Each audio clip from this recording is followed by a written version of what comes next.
आगे बढ़ते हैं। गंभीर मामला ये देहरादून से आपको इस वक्त की बड़ी खबर बता रहे हैं। जानकारी ये मिल रही है कि उत्तराखंड में कुछ नए भूस्खलन क्षेत्र सक्रिय हो रहे हैं। नए भूस्खलन क्षेत्र सक्रिय होने से सिस्टम को एक बड़ी चुनौती कह सकते हैं। जहां कभी भूस्खलन नहीं हुआ वहां अब पहाड़ दरकने लगे हैं। यानी कि जो एरिया सेंसिटिव थे अब तक वहां तो भूस्खलन हो ही रहा था, लेकिन अब नए सेंसिटिव एरियाज डेवलप हो गए हैं जहां पर भूस्खलन हो रहा है। ये एक बड़ी चुनौती है क्योंकि उत्तराखंड ने कई सारी आपदाएं देखी हैं। भूस्खलन की सबसे बड़ी आपदा हमने अभी हाल ही में देखी थी, जिसमें पूरा का पूरा शहर ही धंसने लगा। वही अब ये जानकारी मिल रही है कि कई नए भूस्खलन क्षेत्र जो है वो सक्रिय होने लगे हैं और ये काफ़ी ज़्यादा डरावना है। सोनू हमारे साथ जुड़े हुए हैं। सोनू, सबसे भयावह प्राकृतिक आपदा हमने उत्तराखंड में देखी जब पूरा का पूरा एक शहर ढह गया, धंसने लगा। वही अब जानकारी ये मिल रही है कि नए भूस्खलन क्षेत्र डेवलप हो रहे हैं। किन क्षेत्रों की यहाँ बात हो रही है?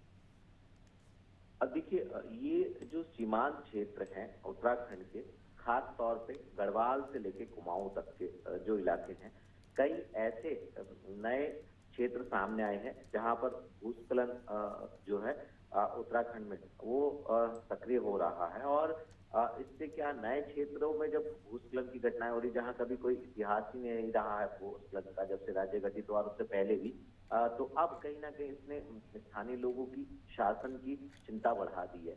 अगर हम उत्तरकाशी की बात करें तो वर्णावत पर्वत है। जब कई दशक पहले वर्णावत से भूस्खलन हुआ था तो काफी नुकसान हुआ था और इसका उस वक्त उपचार नहीं किया गया, और आज एक बार फिर से यहाँ पर भूस्खलन हो रहा है। और जो यहाँ के आसपास के लोग हैं वो खतरे की जद में हैं और खौफ में जीने के लिए मजबूर हो रहे हैं। इसके अलावा कई ऐसे क्षेत्र हैं जो पहले से भूस्खलन के लिहाज से चिन्हित किए गए, लेकिन अब जबकि अभिषेक नए जो क्षेत्र हैं वो कहीं ना कहीं सामने आ रहे हैं, तो इसने एक चुनौती बढ़ा दी है और इससे आम जनजीवन भी प्रभावित हो रहा है और सरकारी तंत्र की भी एक चुनौती बढ़ गई है। ऐसे में जरूरत है अर्ली वार्निंग सिस्टम जैसे से तंत्र को स्थापित करने की। ऐसे में जरूरत है सुनियोजित तरीके से विकास के और खास तौर से इकोनॉमिकल और इकोलॉजिकल तरीके से विकास का एक संतुलन बनाने की। तो कहीं ना कहीं आने वाले समय में ये बड़ी चुनौती हो सकती है। अब वक्त आ गया है जब सरकारी तंत्र को इसके प्रति जागना होगा और गंभीरता से इसके उपचार की रणनीति बनानी होगी, वरना आने वाले समय में जिस तरह से अभी तक उत्तराखंड ने कई बार आपदा का दंश झेला है, इस तरह के दंश झेलने के लिए तैयार रहना होगा। तो देखना होगा कि आखिर सरकारी तंत्र किस तरह से रणनीति तैयार करेगा और कैसे इस रणनीति को धरातल पर उतार पाएगा, ताकि आने वाले समय में जैसे 2013 में, 2010 में आपदा का दंश उत्तराखंड के लोगों ने झेला है, दोबारा से इस तरीके की पुनरावृत्ति न हो सके। सोनू, जिस तरह से हमने देखा है, क्योंकि हम जानते हैं कि उत्तराखंड देश का सबसे बड़ा धार्मिक पर्यटन क्षेत्र है और यहाँ पर हर साल लाखों लोग आते हैं, लेकिन उसका एक विपरीत परिणाम ये भी है कि इस क्षेत्र में सब व्यापार के लिए भी बड़ी तेज़ी से जनसंख्या बढ़ी और जनसंख्या का इतना बड़ा दबाव एक इतने छोटे से क्षेत्र में पड़ा है। इसका नतीजा हमने देखा कि पहाड़े धसक रहे हैं, घरों के घर जो है ढह जा रहे हैं।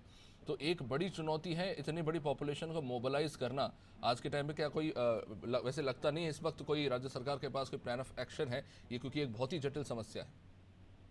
देखिए अभिषेक, ये बहुत महत्वपूर्ण सवाल आपने किया है, क्योंकि ये बात बिल्कुल सही है कि उत्तराखंड विषम भौगोलिक परिस्थितियों वाला प्रदेश है, पहाड़ी राज्य है, कुछ क्षेत्र मैदानी इलाके भी हैं उत्तराखंड के। ऐसे में बड़ी संख्या में, करोड़ों की तादाद में जो है वो श्रद्धालु, खासतौर से धार्मिक पर्यटक यहाँ पहुंचता है और सामान्य पर्यटक की भी आवाजाही लगातार लगी रहती है। तो ऐसे में ये जो बड़ी फ्लोटिंग जनसंख्या है की आवाजाही यहाँ लगी रहती है, उस लिहाज से सरकार के पास वो सिस्टम नहीं है, वो संसाधन नहीं है। और यही वजह है कि कुछ समय पहले की अगर हम बात करें तो मुख्यमंत्री ने प्रधानमंत्री से भी इसका अनुरोध किया था कि करोड़ों की संख्या में, अगर हम उदाहरण के तौर पर अभिषेक बात करें तो हरिद्वार और हरिद्वार के साथ साथ ऋषिकेश, देवप्रयाग और उत्तरकाशी तक का जो एरिया है, इसमें जब सावन माह में कांवड़ यात्रा, कांवड़ मेला आयोजित होता है, तो इस दौरान तकरीबन 4 करोड़ के लगभग जो है वो धार्मिक पर्यटक यहाँ पहुंचते हैं। ऐसे में आप अंदाजा लगा सकते हैं। और इसके अलावा चार धाम की यात्रा और सिखों का पवित्र धार्मिक स्थल हेमकुंड साहिब में जब लोग दर्शन करने के लिए पहुंचते हैं श्रद्धालु के तौर पर, तो इसके लिहाज से जो है वो उत्तराखंड पूरी तरह से तैयार नहीं है। और इसका फर्क जो है कहीं ना कहीं मैनमेड आपदाओं के रूप में हम देख पाते हैं। जो प्राकृतिक आपदा होती है, क्योंकि संसाधन वैसे नहीं है, और ऐसे में जब आपदा आती है तो कहीं ना कहीं ये लोगों की जान पर आ जाती है। तो ऐसे में जरूरत है तो जहां सरकार को, राज्य सरकार को और केंद्र सरकार को संयुक्त रूप से इस लिहाज से व्यवस्थाओं को व्यवस्थित करने की जरूरत है। वैज्ञानिकों के रायशुमारी के बाद इस तरीके का एक तंत्र स्थापित करने की जरूरत है, ताकि जो बड़ी तादाद में लोग बाहरी क्षेत्रों से यहाँ आते हैं, उस लिहाज से यहाँ की व्यवस्थाओं को व्यवस्थित किया जा सके। निश्चित रूप से सोनू, आप बने रहिए हमारे साथ। तो एक बहुत बड़ी चुनौती है, कुछ नए जो भूस्खलन के एरियाज डेवलप हुए हैं, सक्रिय हुए हैं। अब इससे किस तरह से निपटा जाता है, आने वाले समय में देखने का विषय।